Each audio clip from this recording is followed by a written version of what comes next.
नमस्कार दोस्तों हरियाणा के चुनाव के नतीजों ने सभी को हैरान कर दिया है। लेकिन इसी के साथ ईवीएम में धांधली और चुनाव आयोग के खेल के सवाल एक बार फिर से उठने लगे। दोस्तों ये बात तो आप भी जानते हैं कि ये जो नतीजे आए हैं ये ग्राउंड रिपोर्ट्स, एग्जिट पोल और हरियाणा के हालात से एकदम उल्टे हैं। हरियाणा में भारतीय जनता पार्टी ने सरकार बनाने के लिए स्पष्ट बहुमत हासिल कर ली। पार्टी ने 48 सीटों पर जीत हासिल की, वहीं कांग्रेस 47 सीटों पर सिमट कर रह गई। जबकि उम्मीद कांग्रेस को पूरी थी कि वो इस बार हरियाणा में सत्ता हासिल कर लेगी। लेकिन अब सुनिए कि ये सब कुछ हुआ कैसे, आखिर खेल कहां हुआ और कैसे हुआ। दोस्तों कांग्रेस ने अब सवाल उठाया है कि जितनी भी 99% चार्जिंग वाली ईवीएम थी उसमें भारतीय जनता पार्टी को ही ज्यादा वोट आखिर क्यों मिले।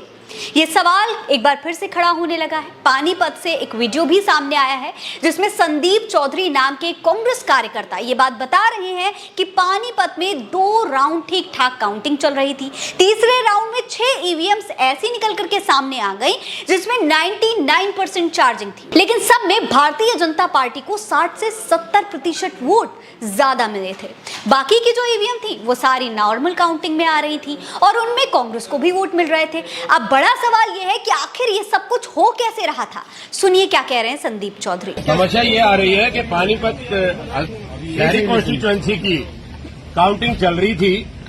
2 राउंड बड़े अच्छे तरीके से संपन्न हुए। तीसरे राउंड में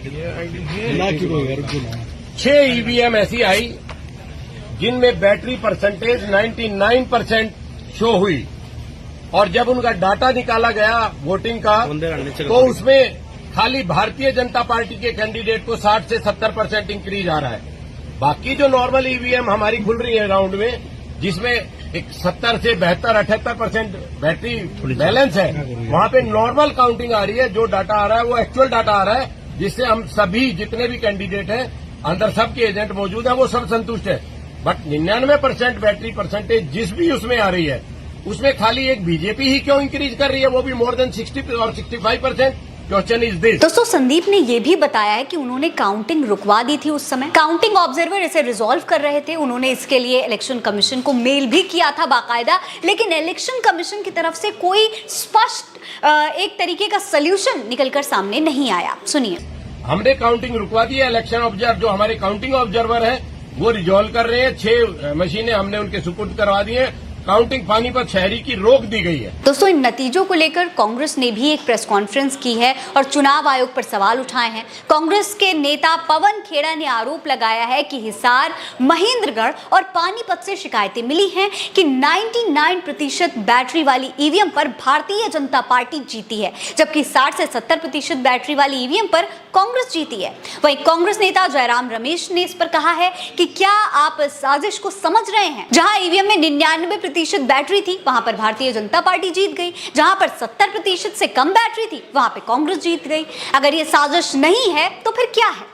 उन्होंने कहा है कि अब तक 12 से 14 सीटों पर ये शिकायतें मिली हैं। दोस्तों ईवीएम के सवाल पर सोशल मीडिया पर भी जनता कई तरीके के बातें कह रही है। लोग क्या कह रहे हैं वो भी देख लीजिए। नेहा सिंह राठौर ने भी इस मामले पर ट्वीट किया है। उन्होंने पूछा है कि सवाल, स्ट्रॉन्ग रूम में रखी हुई ईवीएम 99% चार्ज कैसे मिली? जवाब, जादू से। अभिषेक गोयल कह रहे हैं कि आखिर ईवीएम में ऐसा कौन सा जादू है। किसान बीजेपी के खिलाफ थे, जवान बीजेपी के खिलाफ थे, जाट बीजेपी के खिलाफ थे, यादव भी बीजेपी के खिलाफ थे, मुसलमान भी बीजेपी के खिलाफ थे, दलित भी बीजेपी के खिलाफ थे, बेरोजगार भी बीजेपी के खिलाफ थे। साथ थे तो फिर चुनाव आयोग और राम रहीम और फिर बीजेपी जीत गई। राकेश भारद्वाज लिखते हैं कि दुग्गल के खिलाफ जनता के वोट की सुनामी चुनाव आयोग के सामने धराशायी। बेईमान चुनाव आयोग वोटिंग वाले दिन 61% मत प्रतिशत बताता है। 2 दिन बाद 67% है ना चमत्कार। बैलेट खुले तो कांग्रेस 75 पार, ईवीएम खुले तो हार। ईवीएम के खिलाफ जनता के साथ राहुल गांधी को लोकतंत्र की निर्णायक लड़ाई लड़नी होगी। हालांकि दोस्तों इन तमाम आरोपों को चुनाव आयोग एकदम गलत बता रहा है। चुनाव आयोग का कहना है कि भाई सब कुछ चंगा है, कुछ भी गड़बड़ नहीं है, सब कुछ बढ़िया तरीके से हुआ है। लेकिन दोस्तों क्या आपको लगता है कि ये बात एकदम सही है? दोस्तों दुनिया का जो सबसे अमीर आदमी है और टेक एक्सपर्ट है एलन मस्क, वो भी ये मानता है कि ईवीएम लोकतंत्र के लिए बहुत बड़ा खतरा है।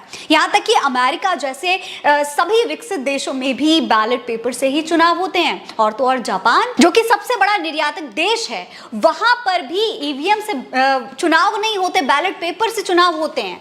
क्यों? क्योंकि ईवीएम में धोखाधड़ी संभव है। ये बात ये तमाम देश मानते हैं।